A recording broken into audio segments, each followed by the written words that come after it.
Dominic Calvert-Lewin to Manchester United. If that's not laughable, tell me what is, guys? What is? What in the world is this? Meanwhile, we could be stuck with Andre Onana. I felt it low-key for some time, and the fact that so many players already put in their transfer requests and Onana was silent, it almost for me just confirmed it for me. But it's never too late to believe, guys. Let's keep believing that maybe, just maybe, we could at least at the very worst add a goalkeeper on him. He stays, but with someone serious to push him, not Altel Bindi. Like, share, subscribe, and drop a comment and let me know your view about Onana staying, but also about Dominic Calvert-Lewin, the Everton, what should I say, pretender? I mean, he's been at Everton since 2016, but I think the one season he had a decent run of games where he scored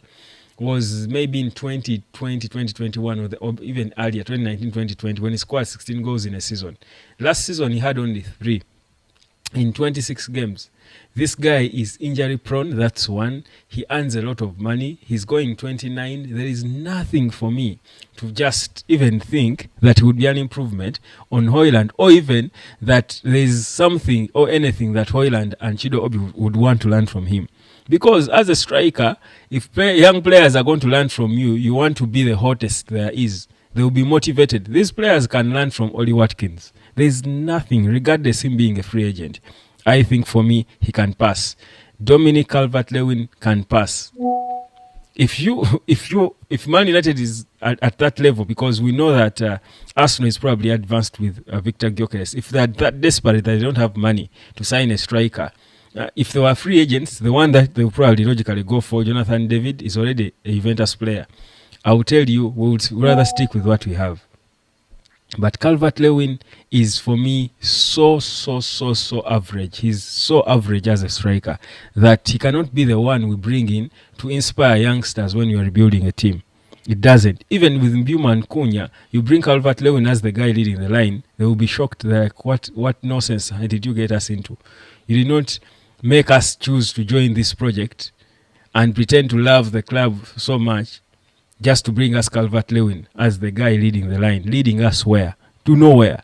So, guys, the one place I want to lead you to personally is to financial freedom. Which financial freedom? And literally, by the way, the internet, the money you earn on the internet can quickly grow, and not even can, will quickly grow. It's a given. If there is one business venture that I know, and I've done so many businesses in my young age, by the way, if there is one business I've seen that you invest in but you're guaranteed that you're going to get investments, it's the internet. It's the one guaranteed space if you just understand how it works. And the investment there, besides the money you pay is for knowledge, to me, $15 for my knowledge. But the rest of the things you invest in is data and time. Just the understanding of how it works. If you think about it, guys, you will rush, and let me lead you into financial freedom, because in a few years I'll tell you, you won't need to move out of your house to earn. I'm waiting for you.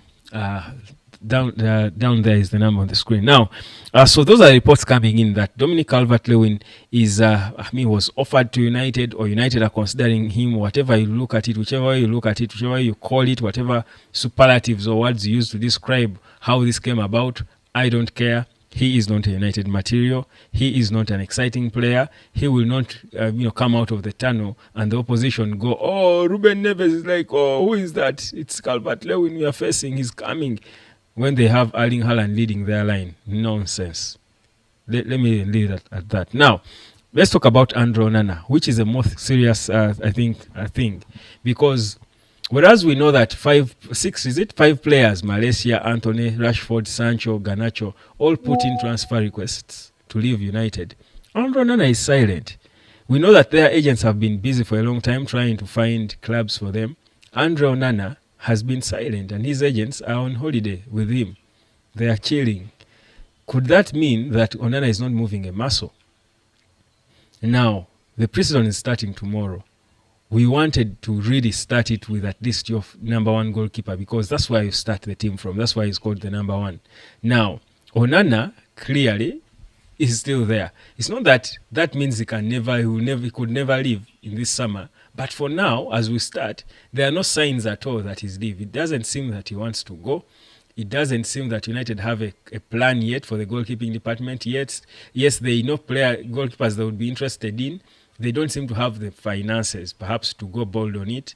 They are still in a situation where they need, first of all, to clear out players and then clear or sort so many other departments before they get to a goalkeeper. Onana will be feeling, and I've said this before, that Onana in his heart, and fairly so, will not feel like it was a problem at Man United. The whole team was bad. He cannot feel like he needed to be scapegoated, because he will tell you there are games which he won for Man United with his saves, and there are games which he lost with his ineptness. But maybe the impact of his mistakes perhaps did not cost as much maybe as the few saves he made in crucial games. So he will feel like a season is not bad to give him a chance to prove himself or not under Amorim. So for him, long contract, big comfortable wage, wherever he goes, he's a star. He's a star among stars at Man United.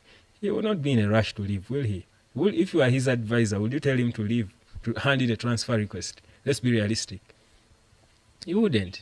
So I think for me, whereas it's not what he would want, I think it's understandable and it's okay for us to start a season with Andrew Onana. He's not the worst out there. But if we can get Emi Martinez, it's even better, honestly. And we might as well start getting used to the fact that that could be the case. Whereas the Arsenals are signing Zubimendi, they are bidding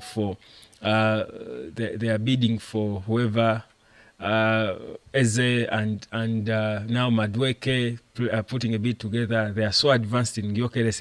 It seems Man United still stuck on Mbimo and being linked with Calvert Lewin. There's nothing more to add on that, honestly. Even when I say it, it feels bitter. It's a bitter taste in my mouth when I say it. It's painful. But here we are, again, having to keep positive, trusting the process. These folks might be setting out to fail Amorim, but it won't happen. He will figure it out, I'll tell you. Peace, love and harmony. Come learn and earn online. Cheers.